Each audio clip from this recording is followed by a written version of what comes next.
Artificial intelligence. Artificial intelligence क्या है? Artificial intelligence एक ऐसी टेक्नोलॉजी है जिसका उद्देश्य मशीनों में मानव जैसी सोचने और निर्णय लेने की क्षमता को विकसित करना है।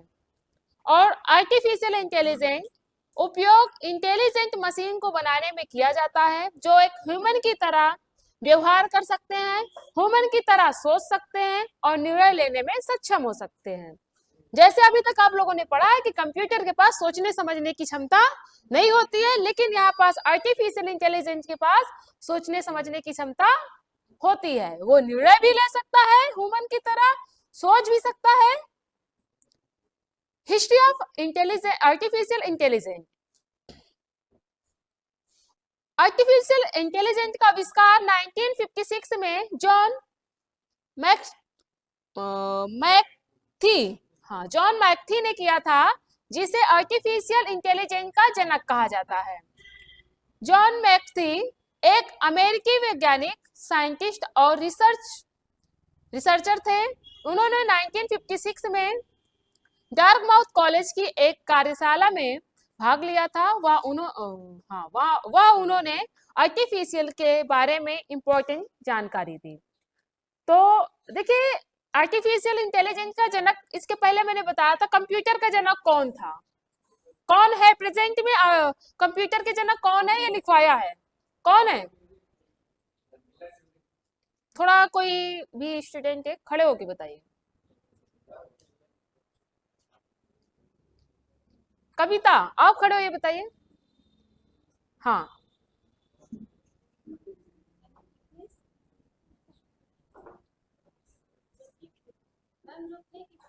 जो है अभी प्रेजेंट में। कंपटीशन लेवल में पूछा जाता है, बार बार ये बात मैं बता रही हूँ।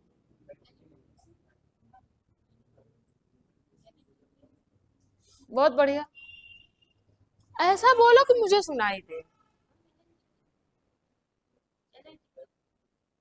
एक काम करिए, बोर्ड पे लिख के बता दीजिए,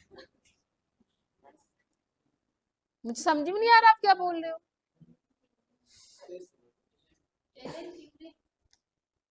एलन ट्यूरिंग। बैठिए बैठिए, ठीक है। एप्लीकेशन ऑफ आर्टिफिशियल इंटेलिजेंस, कौन कौन से एप्लीकेशन है, किस क्षेत्र में आर्टिफिशियल इंटेलिजेंस का सबसे अच्छा वर्क हो रहा है? सबसे पहले ई कॉमर्स के क्षेत्र में देखा जाए तो एआई टेक्नोलॉजी का इस्तेमाल करके ई कॉमर्स यानी ऑनलाइन शॉपिंग के लिए किया जाता है। यह इस्तेमाल Amazon कंपनी करती है। इसकी मदद से एप्स और वेबसाइट में चैटबॉट का निर्माण किया जाता है। चैटबॉट सीधे कस्टमर से बात कर सकता है, इसके लिए हमें किसी मनुष्य की आवश्यकता नहीं पड़ती है। जैसा आप लोग को पता है कि जब आप लोग Amazon, फ्लिपकार्ट, आप कभी भी कोई शॉपिंग करने जाते हैं, वहां पास आपका ऑर्डर लेट हो गया या कैंसिल हो गया तो आप वहां मैसेज करते हैं, या आपका कोई ऑर्डर आपने कैंसिल किया, वो ऑर्डर आपके पास से गया लेकिन रिटर्न नहीं आया है उसका पेमेंट, तो आप लोग उसको मैसेज करते हैं कि हमारा अभी पेमेंट क्यों नहीं आया है।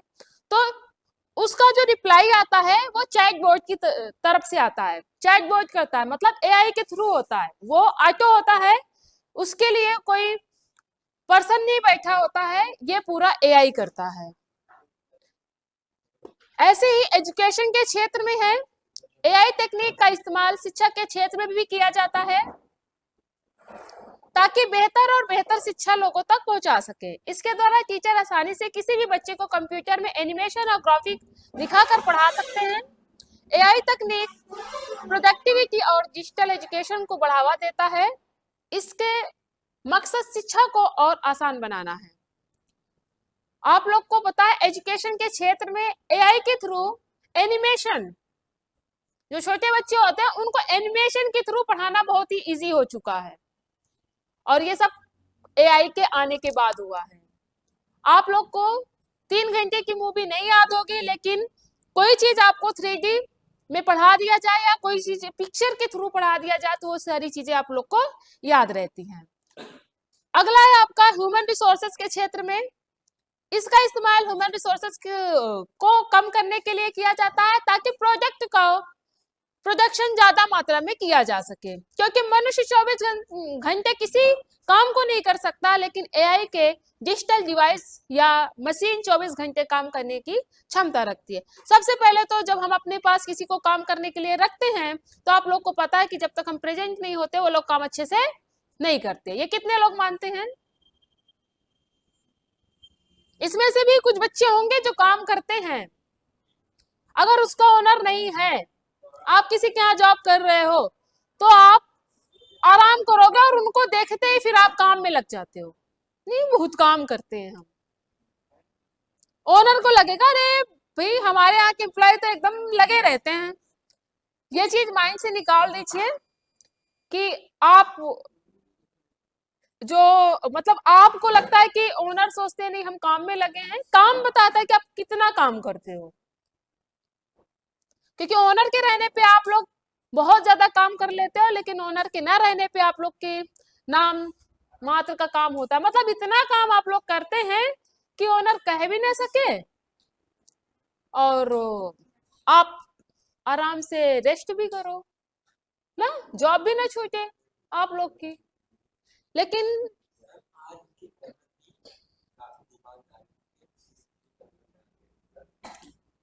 तो ओनर है, ओनर चाहे जितना भी एक्टिविटी करे, वो मतलब चाहे जितनी भी चीजें लगाए, लेकिन जिनको ऐसा काम करना होता है वो लोग कर लेते हैं। हर जगह हम सीसीटीवी कैमरा नहीं लगा सकते हैं। ऑफिस है तो ऑफिस में हमने लगा दिया, फील्ड वर्क हमने दे दिया तो फील्ड वर्क में कौन सा आपने लगा दिया? फील्ड वर्क में आपको मान लीजिए हमने बोला कि 4 प्रोजेक्ट है, जाइए इसको सेल करके आइए। आप गए बैठे हैं कहीं पूरा दिन, वापस आए या फिर एक आध आपने सेल कर ही दिया और वापस आए, हमने तो पूरा दिन काम किया, एक ही सेल हुआ है। अब क्या कर सकते हो आप? तो ऐसे भी बहुत से पर्सन बैठ के, इसलिए सेल्स में आप लोग को पता है क्या होता है, जब आप लोग सेलिंग करते हैं उसमें आपको टारगेट दिया जाता है, इतना आप काम करिए, इस काम का इतना पैसा है, काम नहीं करोगे पैसा नहीं है। तो फिर आप लोग को रहेगा, और उसमें आपको इंटरेस्ट भी मिलता है, बोनस भी मिलता है कि अगर आप इससे ज्यादा काम करोगे तो इससे ज्यादा इतना आपको प्रॉफिट मिलेगा। तो फिर जिसको काम करना होता है फिर वो लग के काम करता है। तो यहाँ पास एआई है, एआई को लगाने के बाद हमारा क्या प्रॉफिट है? एक तो एआई को रेस्ट नहीं करना है, 24 घंटा काम करता है। कोई भी काम करवाना है तो हमें ये भी नहीं देखना वो बैठा तो नहीं है, ओनर कहीं भी रहे निश्चिंत होके उसका सारा काम चल रहा है। तो एआई हमारे लिए अच्छा है, क्यों खराब है? हाँ, बेरोजगारी आ जाएगी तो बेरोजगारी हर किसी के लिए थोड़ी ना बेरोजगारी है, वो तो काम ना करने वालों के लिए बेरोजगारी है। ऐसा कुछ नहीं है। देखिए, एआई आया है तो लोगों को काम करने का जो ऑप्शन था कि वहां 20 लोग काम करते थे, अब वहां 10 लोग काम कर रहे हैं, लेकिन वो 20 लोग एआई में, इतने बड़े बड़े प्लेटफॉर्म है एआई के, आप उसका यूज करिए। ऐसा नहीं है कि वो कहने के लिए बेरोजगारी कम हुई है, लेकिन अगर आप देखोगे तो उसी क्षेत्र में बहुत काम। अब एआई ही आ गया तो एआई को बनाने के लिए भी तो कोई होना चाहिए ना, कि नहीं होना चाहिए? एआई को जो कमांड दोगे, आप जिस तरीके से डिजाइन करोगे उसके बाद एआई काम करेगा ना। तो हमारे नजर में है कि बेरोजगारी कम हो रही है, लेकिन उसके लिए मेन है कि हम अपने ज्ञान को बढ़ाएं। अब ज्ञान को कैसे बढ़ाओगे? ज्ञान बढ़ाओगे तो आगे आपको बेरोजगारी आएगी ही नहीं। फिर अगला है हमारा एग्रीकल्चर के क्षेत्र में। एग्रीकल्चर के क्षेत्र में हम अपने जो मिट्टी वगैरह है, मिट्टी की जांच करके हमारे जो फसल होते हैं उसको हम अच्छी बना सकते हैं कि मिट्टी की ये मिट्टी हमारी अच्छी है, ठीक है, इसमें हम फसल लगाते हैं, फसल भी अच्छा उगेगा। ऐसे ही हमारा गेम के क्षेत्र में है। गेमिंग के क्षेत्र में एआई का इस्तेमाल आजकल बहुत बढ़ गया है, जैसे कि चेस, पजल। ये है क्या पजल गेम? कितने लोग चेस और पजल गेम जानते हैं? चेस खेलते हैं, पजल किसी को नहीं पता? पता है कैसे खेला जाता है? गुड। अलग अलग होता है, उसको जोड़ा जाता है। उसमें के बहुत से गेम हैं।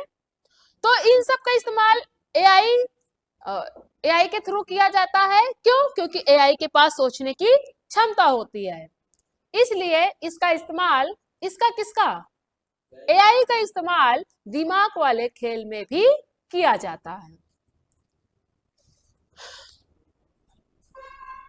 Artificial intelligent programming language, artificial intelligent programming language कौन कौन सी है? आरआईएसपी मतलब list processing, R programming, Python, Java, Prolog, ETC, ये सभी हमारे क्या हैं? प्रोग्रामिंग लैंग्वेज हैं। किसके? आर्टिफिशियल इंटेलिजेंस का। अब नेक्स्ट आते हैं, हम लोग पढ़ते हैं सोशल और मोबाइल। सोशल एक प्लेटफॉर्म, वेबसाइट या मोबाइल एप्लीकेशन है जहां हम अपने अकाउंट्स बना सकते हैं और फोटोज, वीडियो आदि को अपने फैमिली, फ्रेंड्स, कॉलेजेस आदि के साथ शेयर कर सकते हैं। जैसे फेसबुक, ट्विटर, व्हाट्सएप आदि सोशल मीडिया का उपयोग करके मोबाइल डिवाइस पर किया जाता है, क्योंकि मोबाइल बहुत पोर्टेबल होता है। सोशल एंड मोबाइल, यहाँ सोशल एंड मोबाइल का क्या काम है? तो सिंपल सा, आप लोग को पता है जो आप लोग नॉर्मली करते हैं, फेसबुक, इंस्टाग्राम, व्हाट्सएप पे क्या करते हैं? अपनी फोटोज है, फैमिली फोटोज है, फ्रेंड सर्कल का फोटोज है, कॉलेज का फोटोज है, ये सारी चीजें हम एक दूसरे से शेयर करते हैं, पोस्ट करते हैं। और मोबाइल डिवाइस पर ज्यादा यूज करते हैं। क्यों? क्योंकि मोबाइल हमारा पोर्टेबल होता है। पोर्टेबल समझते हैं आप लोग क्या होता है? हाँ, पोर्टेबल ये होता है, पोर्टेबल।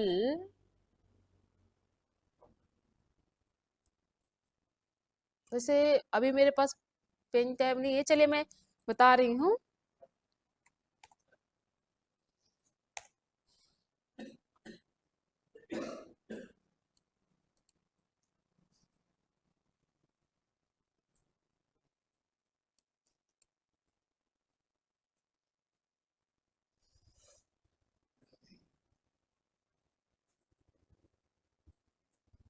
अरे ये हो क्यों नहीं रहा है? चलिए अच्छा, मैं यहाँ से रिसाइज करती हूँ। यहाँ से रिसाइज कर लूंगी तो ऑटोमेटिक ले लेगा। आवाज करना जरूरी है, बैठने के लिए इधर इतनी सीट है, ले लीजिए ना। ये इधर रखिए, इसको उठा के रख लीजिए, इधर बैठ जाइए।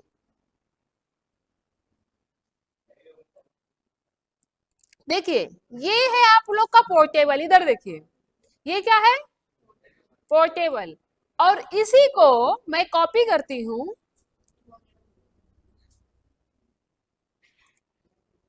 ये आपका काम नहीं है यहाँ।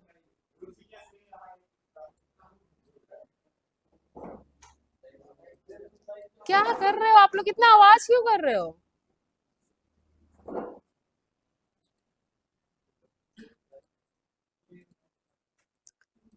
देखिए इधर, ये है आपका लैंडस्केप, ये है आपका पोर्टेबल। तो मोबाइल कैसी होती है और लैपटॉप किस में होता है? लैंडस्केप। इसलिए हम सोशल मीडिया का यूज कहाँ करते हैं? कहाँ गया? पोर्टेबल में करते हैं। चलिए अगला, ब्लॉकचेन टेक्नोलॉजी, ये क्या है? ब्लॉकचेन एक डिस्ट्रीब्यूटेड डेटाबेस है जो किसी ट्रांजैक्शन या डिजिटल इवेंट के रिकॉर्ड को रखता है, जिसे भागीदार दलों मतलब पार्टीज के बीच एक्सक्यूट एंड शेयर किया जाता है। Blockchain digital crypto currency bitcoin की बैकबोन टेक्नोलॉजी है। ब्लॉकचेन टेक्नोलॉजी पहली बार तब सामने आई जब सतोशी नाकामोटो ने 2008 में bitcoin peer to peer electronic cash system पर श्वेत पत्र प्रकाशित किया था। ब्लॉकचेन टेक्नोलॉजी क्या है? कितने लोग बिटकॉइन को जानते हैं? कितने लोग जानते हैं? नाम सुने हैं बिटकॉइन का? देवेंद्र नहीं बता? देखिए बिटकॉइन, अच्छा जो नाम सुने वो तो बताएं किसे कहते हैं?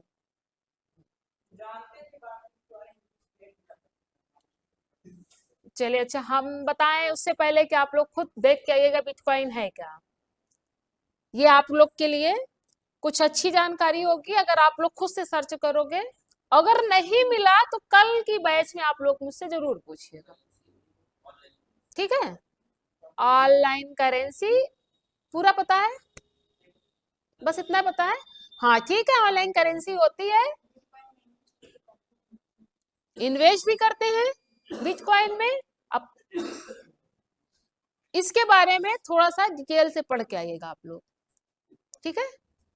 ठीक है, तो हम ब्लॉकचेन टेक्नोलॉजी में क्या करते हैं, ये एक डेटाबेस है, डिस्ट्रीब्यूटेड डेटाबेस है, जो कि ट्रांजैक्शन या डिजिटल इवेंट के रिकॉर्ड को रखते हैं। जब आप लोग कभी कोई पेमेंट करते हैं, कहीं भी कोई भी पेमेंट किया, तो जो ट्रांजैक्शन आईडी होती है आप लोग के पास होती है?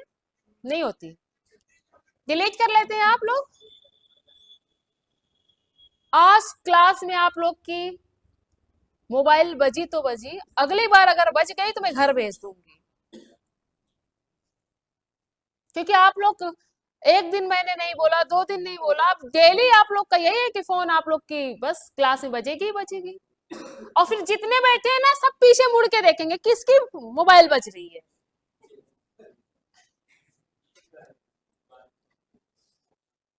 तो ट्रांजेक्शन या डिजिटल इवेंट के रिकॉर्ड को रखते हैं। आप कोई इवेंट या ट्रांजेक्शन कुछ भी, कोई भी आप लोग डिजिटल पेमेंट करते हैं तो आप लोग के पास उसका रिकॉर्ड होता है, नहीं होता, या फिर आप लोग डेल कर देते हैं। आप लोग देखा होगा फोन पे, गूगल पे, पेटीएम कुछ भी जब यूज करते हैं आप लोग, कभी आप लोग अनइंस्टॉल भी कर दिया उसको, दोबारा आप लोग जब ओपन करते हैं तो क्या उसकी हिस्ट्री गायब होती है क्या? अगर वो फेल हो गया तो तब भी पे आपकी वो हिस्ट्री में पड़ी होगी कि आपका फेल हुआ है। आपने पेमेंट डन कर दिया तो आपके पास पेमेंट आ रहा है, उस सारे जितने भी आप लोग के पास हिस्ट्री है वो सारी चीजें क्या होती है, सब हिस्ट्री में होती है, जितने भी ट्रांजेक्शन है, कोई भी ट्रांजेक्शन हो। ट्रांजेक्शन या डिजिटल इवेंट के रिकॉर्ड को रखता है, जिसे भागीदार दलों, पार्टनर पार्टीज के बीच एग्जीक्यूट एंड शेयर किया जाता है। आप लोग कोई फी जमा करते हैं ऑनलाइन, उसके बाद आपसे बोला जाता है स्क्रीनशॉट दे दीजिए, आप दिखाते हैं, भेजते हैं, आप शेयर करते हैं नहीं करते हैं? दूसरी चीज है, जब कभी आप बिजनेस करते हैं तो आपका जो पार्टनर है आप उसको बता सकते हैं कि हाँ हमने यहाँ यहाँ इतना इन्वेस्ट किया है, वो कभी किसी तरीके से फेक नहीं हो सकता है। ऐसे ही जब आप लोग blockchain digital crypto currency bitcoin की बैकबोन टेक्नोलॉजी है। जब आप लोग क्रिप्टो करेंसी या कोई शेयर वगैरह लेते हैं, वहां पास जितनी ट्रांजेक्शन करते हैं, कितना ट्रांजेक्शन, कितने का आपने शेयर खरीदा, कितने का बेचा, ये सारी चीजों का एक ट्रांजेक्शन डिजिटल हिस्ट्री होती है उसकी भी। बैकबोन टेक्नोलॉजी पहली बार तब सामने आई जब सतोशी नेकमोटो ने 2008 में bitcoin peer to peer electronic cash system पर एक श्वेत पत्र प्रकाशित किया था। अब ये श्वेत पत्र का मतलब peer to peer electronic cash system, ये है क्या?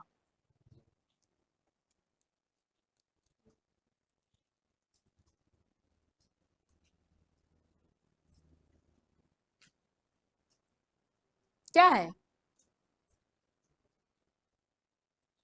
अब सबसे पहले आप लोग अपनी कॉपी में लिखिए मैंने कितने काम दिए हैं, तुरंत लिखिए क्या क्या काम दिया है, और कल पढ़ के आओगे, ये पढ़ते तो हो नहीं, जब तक हम काम नहीं देंगे पढ़ोगे भी नहीं, तुरंत लिखिए।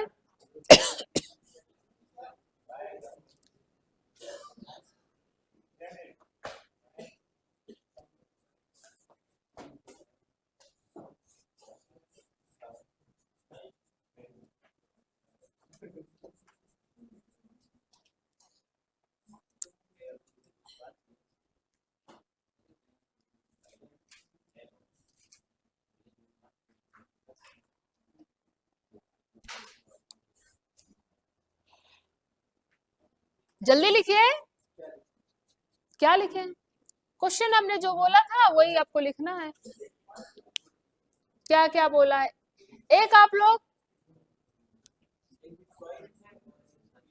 पीयर टू पीयर, पेयर अलग हुआ नहीं आप लोग, पेयर और पीयर में अंतर है।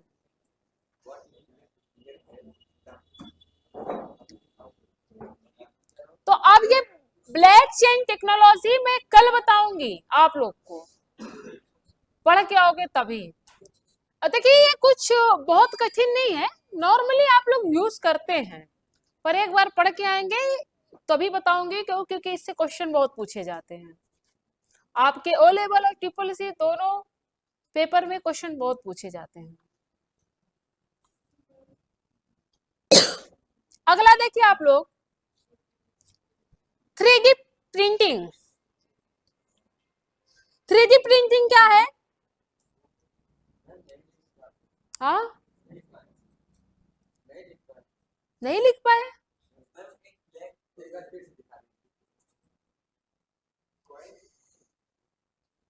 Bitcoin, blockchain, digital crypto.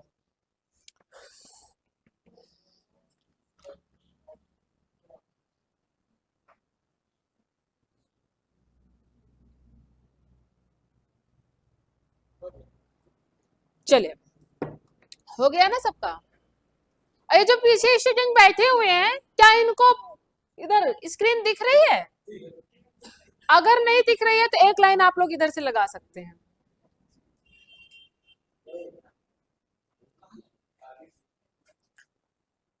चलिए देखिए आप लोग, 3D प्रिंटिंग क्या है? 3D प्रिंटिंग एक टेक्नोलॉजी है जिसके द्वारा विभिन्न चीजों के 3D मॉडल्स का उत्पादन किया जा सकता है। 3D प्रिंटर का यूज हम किसी भी 3D ऑब्जेक्ट, बॉल, चेयर, बोतल आदि का उत्पादन कर सकते हैं। 3D प्रिंटिंग को एडिटिव मैन्युफैक्चरिंग के नाम से भी जाना जाता है। 3D प्रिंटिंग को दूसरे किस नाम से जाना जाता है? किस नाम से जाना जाता है? Additive manufacturing. ठीक है, ये ऊपर लिखा हुआ है एडिटिव मैन्युफैक्चरिंग। किसी भी वस्तु या 3D मॉडल सीएडी सॉफ्टवेयर या 3D ऑब्जेक्ट स्कैनर द्वारा बनाया जाता है। 3D प्रिंटर का आविष्कार 1984 में चक हुल के द्वारा किया गया था। ठीक है, इस प्रिंटर का उपयोग करना आसान है और या उच्च गुणवत्ता हाई क्वालिटी वाले ग्राफिक्स या चित्रों को प्रिंट करने में सक्षम होता है। इसके पहले मैंने आप लोग को कल बताया था 3D प्रिंटिंग कैसी होती है, वो दिखती कैसी है, वो एकदम रियल लगती है। कौन सी मूवी?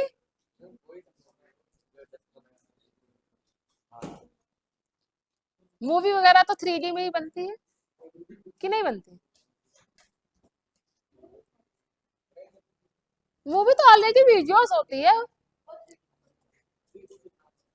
इसीलिए तो पूछ रहे, वो ऑलरेडी वीडियोस में होती है मूवी। हम कोई ग्राफिक्स देखते हैं, ग्राफिक्स की यहाँ बात होती है, बस ग्राफिक्स ही, मूवी नहीं होगी।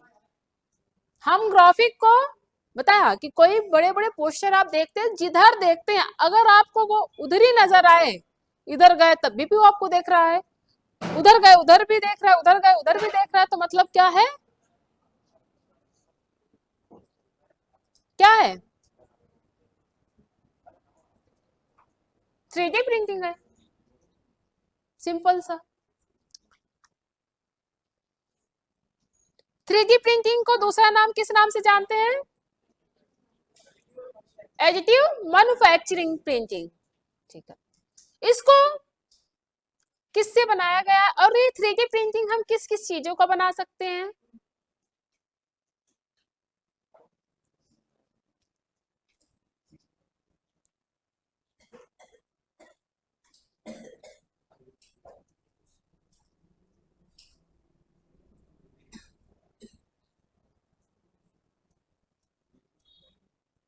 थ्री डी प्रिंटिंग किससे बनाया जाता है, कौन से सॉफ्टवेयर से?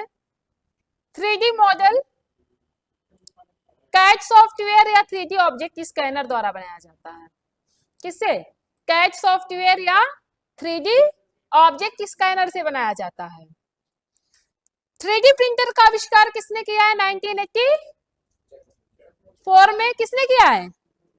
चकुल के द्वारा किया गया था। इस प्रिंटर का उपयोग करना आसान है और यह उच्च गुणवत्ता हाई क्वालिटी वाले ग्राफिक्स या चित्रों को प्रिंट करने में सक्षम होता है। इसके एडवांटेज क्या है? चलिए एडवांटेज देखते हैं।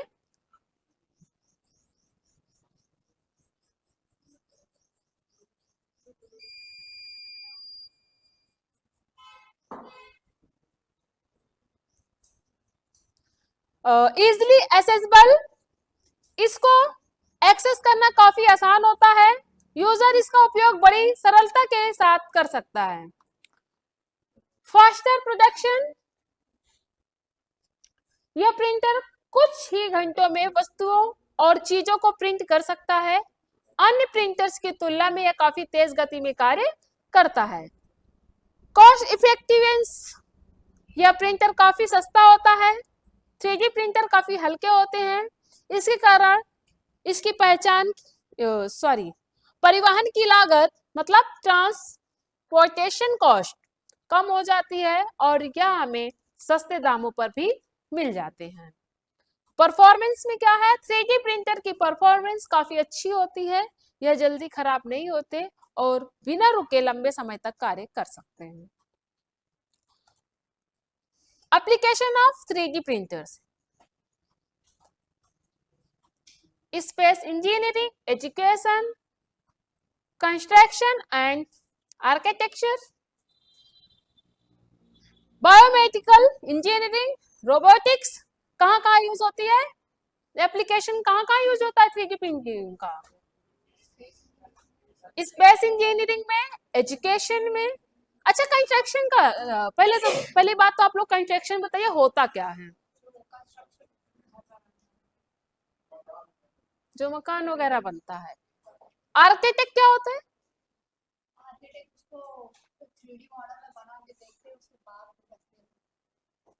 आर्किटेक्चर के थ्रू 3D मॉडल में बनाया जाता है, तब कंस्ट्रक्शन का जो कार्य होता है उस तरीके से बनाया जाता है।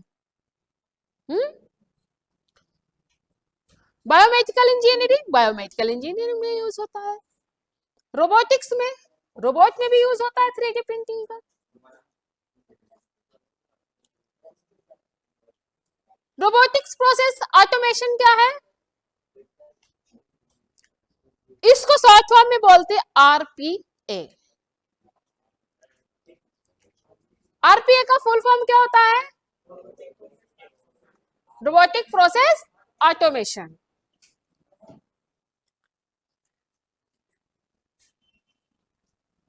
रोबोटिक प्रोसेस ऑटोमेशन एक ऑटोमेटेड सॉफ्टवेयर टूल या सॉफ्टवेयर टेक्नोलॉजी है जिसके द्वारा सॉफ्टवेयर रोबोट को तैयार कर सकते हैं। यह रोबोट्स विभिन्न प्रकार के कार्य करने में सक्षम है। यह एडवांस टेक्नोलॉजी है जो कि आने वाले समय में इस दुनिया के रहन सहन को बदल कर रख देता है या फिर रख देगा। आरपीए टेक्नोलॉजी से निर्मित ये रोबोट्स इंसानों की तरह ही कार्य को सीखने में सक्षम है। जैसे मनुष्य कार्य को करता है, सीखता है, वैसे ये रोबोट ही काम करता है। देखिए पूरा मनुष्य के जैसा बना हुआ है। Application of RPA, banking service, HR service in companies, customer service, health care. ये इसमें से सबको पता है क्या है? Advantage of RPA. अंशुमान खड़े होइए, जल्दी से खड़े होइए। आरपीए का फुल फॉर्म क्या होता है? भाई जी, सिक्योरिटी के पर्पज में एडवांटेज क्या है इसका? सिक्योरिटी। आरपीए के साथ आपको डेटा और सूचना लीक के बारे में चिंता करने की जरूरत नहीं है, क्योंकि डेटा एक्सेस अच्छी तरह से नियंत्रित है। संवेदनशील डेटा हमेशा कंपनियों के लिए चिंता पर विषय होता है, बट इस संवेदनशील डेटा के महत्व को नहीं समझते हैं और इसलिए वे किसी भी डेटा के बीच अंतर नहीं करते हैं, इसे उल्लंघनों से बचाते हैं। मतलब ये रोबोटिक आपका क्या करता है? सिक्योरिटी पर्पस पे अच्छा है, किसी भी तरीके का कोई डेटा को लीक नहीं करता। आप लोगों के जैसे आप लोग कहेंगे हम कौन सा किसी को लीक करेंगे? आप जिस कंपनी में जाएंगे काम करेंगे, 1 महीना 2 महीना 1 साल 2 साल 4 साल आपने काम किया, अब डेटा तो आपके पास है ना। अब आप दूसरी कंपनी का ज्वाइन कर रहे हैं, वहां का डेटा उठा के आप दूसरी जगह लीक कर रहे हो। रोबोट ऐसा करेगा नहीं कि करेगा? रोबोट नहीं करेगा, नहीं रोबोट नहीं करेगा। क्या पता क्या वो आप अगर उससे कोई काम करवा रहे हो, पहली बात तो कहीं जाएगा ही नहीं, बहुत होगा खराब होगा। ये थोड़ी ना वो सिस्टम को हैक करना अलग बात है। नहीं, सिस्टम को हैक करना अलग बात है। यहाँ हमने बोला है कि हमारे जो डेटा है उसको पर्सनली कोई पर्सन लीक करे। जैसे वो मतलब समझिए कि जैसे इंसानों को अदर कंपनियां पैसा ज्यादा देकर दे देती है, तो वो डाटा ट्रांसफर कर देते हैं। इसी तरीके से रोबोट को हम अपने कोडिंग के द्वारा उसको कर सकते हैं। तो इस तरीके में तो आप कोई ह्यूमन राइटर तब भी डेटा चोरी हो जाएगी। लीक करना, डेटा को लीक करना मतलब आप लोग समझिए कि हमारे पास प्रॉपर कोई डेटा पड़ा हुआ है। अब हम आपके यहाँ 4-5 साल काम किया, अब हमारी आपसे दुश्मनी हो गई, लेकिन ये कोई कंपनी अलाउ नहीं करता है। पूरा लिखवा के आपको यूं ही नहीं रखेगा कि चलो आपको रख लिया, और उसके बाद आपको प्रॉपर एक एग्रीमेंट करवाता है, और अगर उनका डेटा लीक हुआ तो उसकी रिस्पॉन्सिबिलिटी आपके ऊपर जाएगी। हाँ, फिर आप कुछ नहीं कर सकते, फिर इनफैक्ट आप किसी कंपनी में काम भी नहीं कर सकते हैं। आप सोचिए कि इस कंपनी को छोड़े उस कंपनी, क्योंकि जो कंपनी होती है वो एक जगह से रजिस्टर्ड होती है, और जब एक जगह से रजिस्टर्ड होती है, आप लोग का जो करेक्टर सर्टिफिकेट है, जब वो चीजें वहां डाल दिया जाएगा, जहां से रजिस्टर्ड होती है वहां डाल दिया जाएगा, तो आप इंडिया के किसी भी कोने में काम नहीं कर पाएंगे। हाँ, आप रिजाइन दे दीजिए चलेगा, लेकिन आप लोग सोचे कि चलो वहां काम किए हैं तो हम कुछ और कर लें, तो ये ऑप्शन नहीं है। अगर ओनर चाह लिया तो आपका फ्यूचर बर्बाद कर सकता है अगर आप उल्टा सीधा काम करोगे। और फिर कुछ ओनर ऐसे होते हैं हमारे जैसे, अरे चलो ठीक है कितना करेंगे। होना चाहिए, होना नहीं चाहिए, होना नहीं चाहिए। क्यों? क्योंकि कहीं ना कहीं आप 1-2 साल पीछे चले जाते हो, तो ये कहीं डिसएडवांटेज है, बट ठीक है। उसके बाद हमारा आता है लो कॉस्ट। कार्य को संचालित करके लागत कम की जा सकती है। सॉफ्टवेयर रोबोट का पूर्णकालिक कर्मचारी की तुलना में कम खर्च पर कार्य करता है। देखिए, जब आप किसी ह्यूमन को रखेंगे तो सैलरी देंगे आप उसको। अब आप कहेंगे मैम रोबोट लाएंगे, उसको भी तो पैसा लगा के ही लाएंगे ना, वो फ्री का तो आएगा नहीं। लेकिन ह्यूमन को अगर आप मान लीजिए 50,000 रुपए दे रहे हैं, और एक रोबोट आपका 5 लाख 6 लाख 7 लाख का है, तो 1 साल में उसका पैसा निकल आएगा? नहीं निकलेगा। 1 साल में उसका पैसा निकल आएगा, लेकिन आगे तो बस वही उसके जो मेंटेनेंस के खर्चे आएंगे थोड़ा बहुत, वही आपको देना पड़ेगा, बहुत ज्यादा नहीं लगेगा। तो वही थोड़ा बहुत देना, मतलब वो 50,000 वाला नहीं रहेगा ना, 10-15-20 हजार में आप निपट जाओगे, तो इसलिए लो कॉस्ट हो जाता है। बेटर कस्टमर पर एक्सपीरियंस की बात करते हैं, तो कस्टमर से